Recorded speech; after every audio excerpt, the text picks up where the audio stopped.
अस्सलामुअलैकुम नाज़रीन, मेरा नाम है वकास अहमद और आज हम बात करेंगे यूट्यूबर रजब भट्ट के घर पर होने वाली फायरिंग के केस के हवाले से, जिसमें ना सिर्फ चुंग पुलिस ने जो मोटरसाइकिल सवार जिन्होंने घर पर फायरिंग की थी रजब भट्ट के, उनकी शनाख्त की है, बल्कि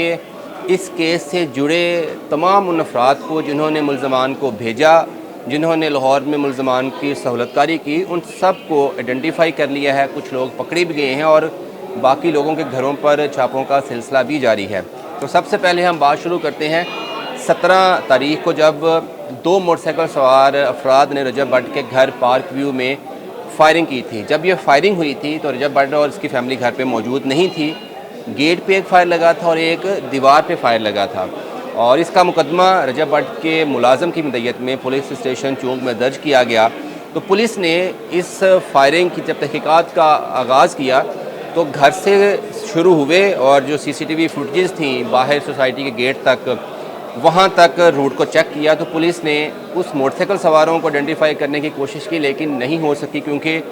मोटरसाइकिल पे कोई नंबर प्लेट नहीं थी और जो मोटरसाइकिल सवार शूटर थे उन्होंने मुंह पर नकाब चढ़ा रखे थे। तो पुलिस ने गेट से एक गाड़ी को आइडेंटिफाई किया जिन्होंने सहूलतकारी की थी इन मोटरसाइकिल सवारों की, जिन्होंने घर पर फायरिंग की थी। तो पुलिस ने लाहौर से उस गाड़ी के ड्राइवर को, जो वो गाड़ी चला रहा था, उसको पकड़ा। तो उसने बताया कि जो फायरिंग करने वाले लोग हैं उनमें से एक का नाम फ़ारूक है, जो कि शानी टाइगर नामी जो टिकटॉकर है उसका सिक्योरिटी गार्ड है, और जो दूसरा बंदा मोटरसाइकिल पर पीछे बैठा हुआ था उसका नाम काशिफ चौहान है, जो कि एक टिकटॉकर है और ये भी शानी टाइगर के साथ ही ज़्यादा पाया जाता है। तो पुलिस ने फिर शानी टाइगर और फ़ारूक और काशिफ चौहान के मामले को लेकर इन्वेस्टिगेशन स्टार्ट की। तो पता ये चला कि ये जो मुल्ज़मान भेजे गए थे फायरिंग करने के लिए रजब भट्ट के घर पर, ये शहजाद भट्टी नामी एक टिकटॉकर है, उसने भेजे थे। अब मैं आपको ये भी बताता हूँ कि ये जो शानी टाइगर है और शहजाद भट्टी है, ये आपस में बड़े गहरे दोस्त हैं। दोनों का जो ताल्लुक़ है यही जो है वो रावलपिंडी से है, और बेसिकली पिंडी में एक ग्रुप है 333 के ग्रुप के नाम से। ये बेसिकली फ़ारूक खोखर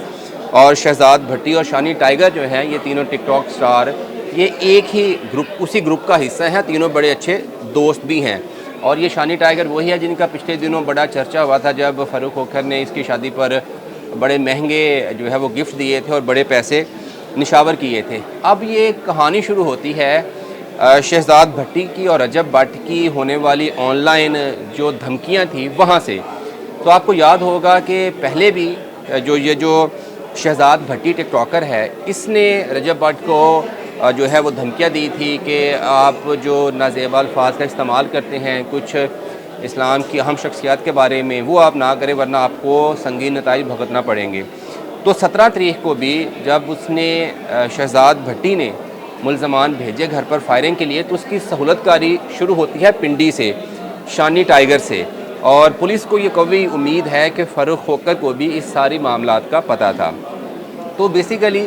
16 तारीख को शानी टाइगर के जो गार्ड था और जो काशिफ चौहान उसका टिकटॉकर था, जो उसके गार्ड के तौर पर ही काम करता है, ये रावलपिंडी से लाहौर आते हैं 16 तारीख को। फिर लाहौर में शानी के जो कुछ जानने वाले थे वो उनको रिसीव करते हैं। एक दिन वो तकरीबन लाहौर में घूमते फिरते रहते हैं, डिफेंस में जाते हैं, गुलबर्ग में आते हैं, गार्डन टाउन में जाते हैं और वापडा टाउन वाली साइड पे सारा दिन रहते हैं। ये कुल 8 से 9 लोग हो जाते हैं, जो कि 2 लोग वो जिन्होंने फायर करना था, जो शूटर रावलपिंडी से भेजे गए थे, और बाकी 5 से 6 लोग जिनमें गाड़ियों के ड्राइवर भी थे, वो मोटरसाइकिल सवार जिन्होंने उनको मोटरसाइकिल ला के दी थी वो भी शामिल थे, फिर जिन्होंने मोटरसाइकिल बाद में उठाई वो भी शामिल थे,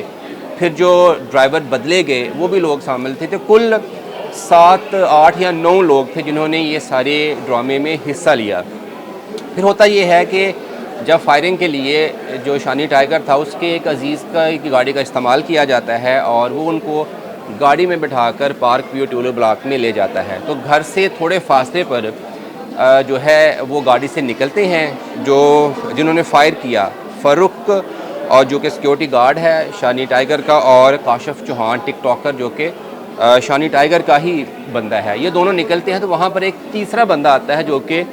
उनको एक मोटरसाइकिल प्रोवाइड करता है और उस मोटरसाइकिल का कोई नंबर नहीं था। वेपन्स इनको गाड़ी में ही मुहैया कर दिया जाता है और ये फिर घर के सामने से गुज़रते हुए जो है वो रजब भट्ट के घर पर फायरिंग करते हैं और फायरिंग करने के बाद वहाँ से जब फ़रार होते हैं थोड़ा आगे जाकर ये मोटरसाइकिल वहीं पे छोड़ते हैं। तो ये कोई और एक और गाड़ी आती है और उस गाड़ी में दोनों बैठकर सोसाइटी से बाहर निकल जाते हैं। अब मोटरसाइकिल वहीं पड़ी हुई थी, इससे पहले कि पुलिस वहाँ पे पहुँचती एक और बंदा आता है और वो जो बंदा है वो ये जो मोटरसाइकिल जो फ़ारूक और काशिफ छोड़ के गए थे फायरिंग करने के बाद, ये वहाँ से उठाकर सोसाइटी से बाहर निकल जाते हैं। जब पुलिस ये सारी सीसीटीवी फुटेज देखकर वापस सोसाइटी के गेट पर आती है तो पुलिस को पता चलता है कि एक और गाड़ी भी जो सोसाइटी के गेट के बाहर मौजूद थी, जिसमें ये दोनों मुल्ज़मान बैठे और उनको लेकर वापस इस्लामाबाद चली गई। तो पुलिस को जो पता चला कि बेसिकली ये जो फायरिंग करने की जो प्लानिंग है ये रावलपिंडी में हुई थी और रावलपिंडी से ही मुल्ज़मान को भेजे गए। तो पुलिस ने सबसे पहले जो लाहौर में उनके सहूलतकार थे उनको पकड़ा है, 3-4 लोग पकड़े गए हैं, जबकि बाकी जो लोग हैं ये जो फायरिंग करने वाले फ़ारूक और काशिफ ये मेरे ज़राए के मुताबिक KP के और इलाका बॉर्डर एरिया की तरफ फ़रार है, जिनकी गिरफ़्तारी के लिए KP के पुलिस से भी लाहौर पुलिस ने रब्ता किया है। जबकि यहाँ पर जो ड्राइवर थे जिन्होंने उसकी सहूलतकारी की थी उनके घरों में भी रेड किए जा रहे हैं और 1-2 दिन तक ये तमाम जो मुल्ज़मान हैं इनको पकड़ लिया जाएगा। तो अब तक की जो पुलिस ने तहकीकात की हैं उसमें 2 ही पहलू सामने आए हैं। एक ये है कि शहजाद भट्टी की, शानी टाइगर की या फ़ारूक खोकर की रजब भट्ट के साथ जो चपकलश है, जब उसका आगाज़ होता है तो वो आगाज़ इसलिए होता है कि इन्होंने टिकटॉक पे, यूट्यूब पे अपने व्यूज़ इकट्ठे करने होते हैं, यानी पॉपुलर होना होता है। फिर ये इस लड़ाई को जो कि सोशल मीडिया पर थी उसको बढ़ावा देते हैं और एक दूसरे को धमकियाँ देते हैं, ऑनलाइन खुले चैलेंज करते हैं। फिर उसके बाद ये जो मामला था ये वाकई असल फायरिंग की तरफ चल पड़ता है और पुलिस को जब तहकीकात की गई तो ये भी पता चला कि रजब भट्ट को पहले से पता था कि उसके घर पर फायरिंग होने वाली है, इसीलिए 17 तारीख को ये फायरिंग होती है और वो 2 दिन पहले घर से